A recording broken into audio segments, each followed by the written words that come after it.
Era dunque necessario a Moise trovare il popolo di Israele in Egitto, schiavo e oppresso dagli egizi, acciò che quelli per uscire di servitù si disponessino a seguirlo. Conveniva che Romulo, non capissi in alba, fossi stato esposto al nascere a volere che diventassi re di Roma e fondatore di quella patria. Bisognava che Ciro trovassi e persi malcontenti dello imperio dei Medi e li Medi molli ed effeminati per la lunga pace. Non poteva Teseo dimostrare la sua virtù se non trovava gli ateniesi dispersi.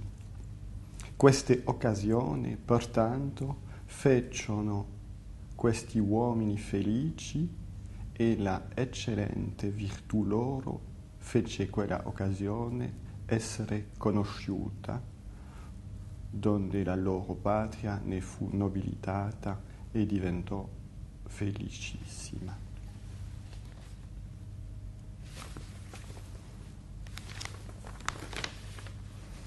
Alors, on est dans le chapitre 6 du Prince,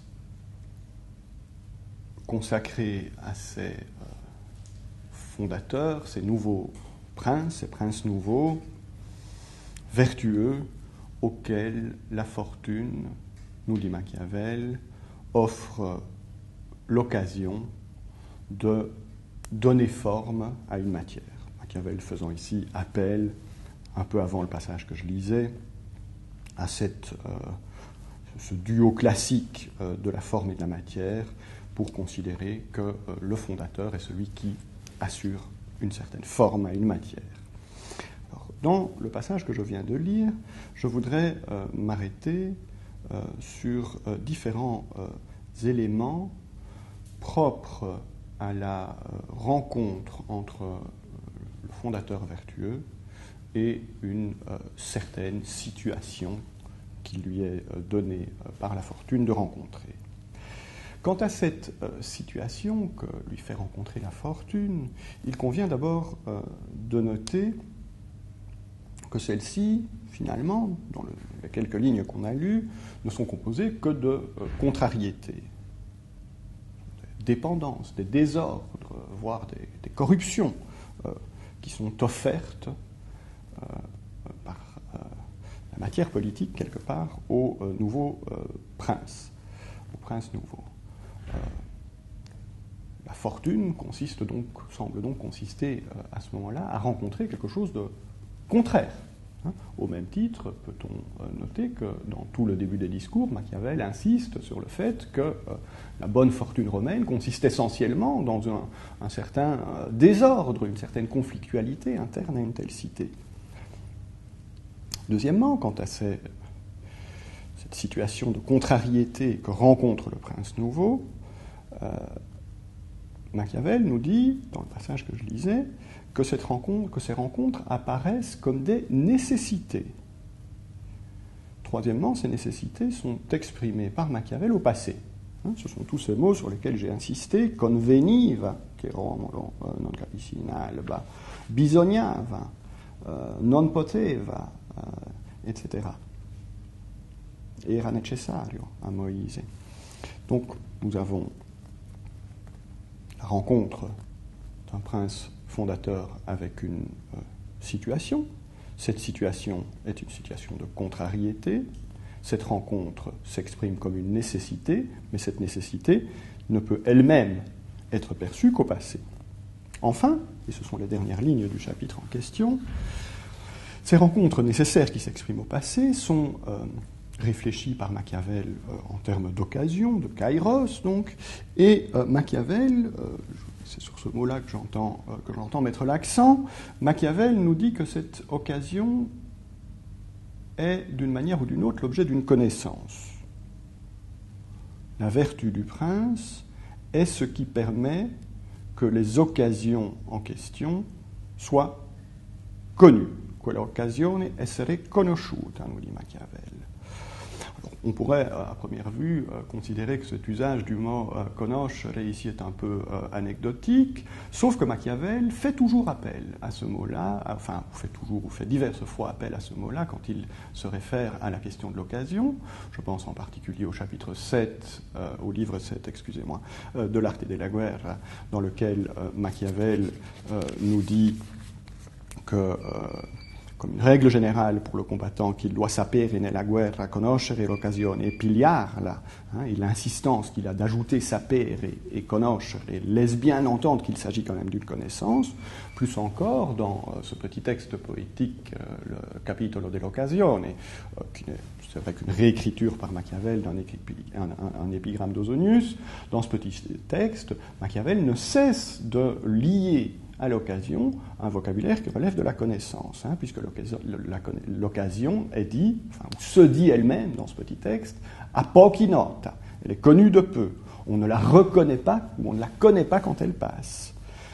Plus encore, toute la fin de ce petit texte poétique sur l'occasion consiste à dire que l'occasion échappe précisément, c'est-à-dire produit du regret, chez ceux qui cherchent à la connaître, c'est-à-dire à la connaître sur un certain mode, mettant donc en avant, et je crois que c'est là tout le geste machiavélien peut être entendu comme étant cela, mettant en avant deux formes de connaissance. Il y a ceux qui tentent de connaître l'occasion par les moyens classiques de la connaissance, que je me permettrai ici de ne pas définir, évidemment, la connaissance rationnelle par maîtrise, quelque part.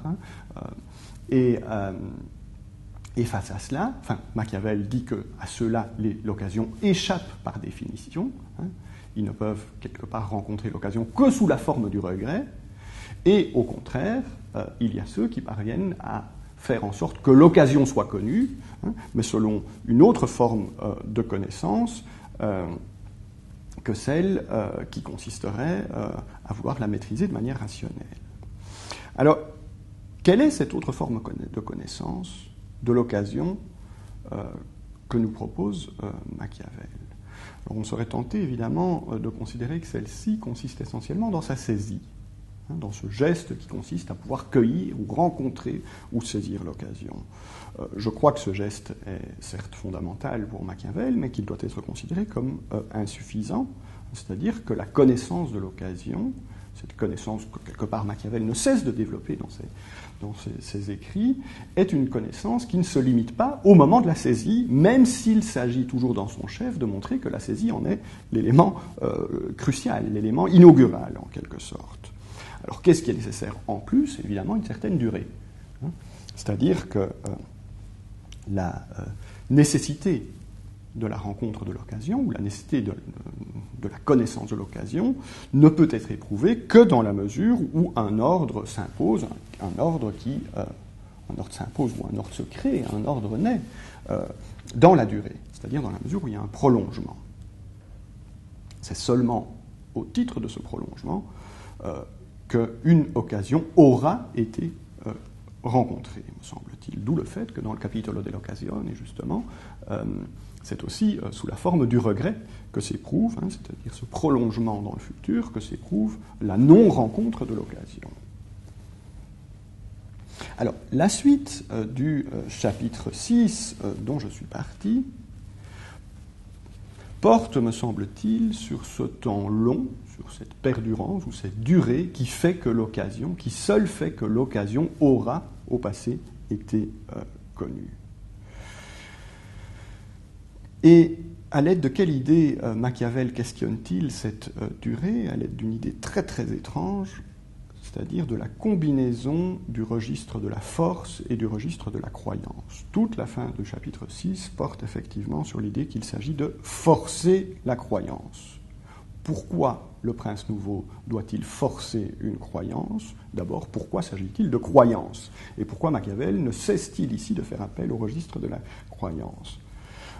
Tout simplement parce que, Machiavel l'affirme de manière tout à fait explicite, le propre des ordres nouveaux, le propre des choses nouvelles qu'essaye d'installer le prince, est de faire naître une certaine incrédulité.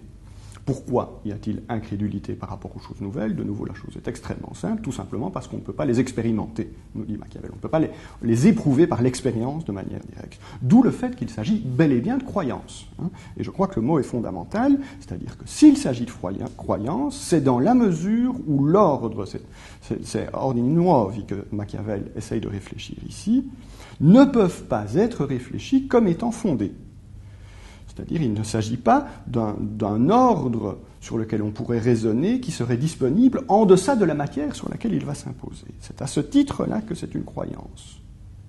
Mais c'est une croyance, deuxième élément, auquel Machiavel entend ajouter la force.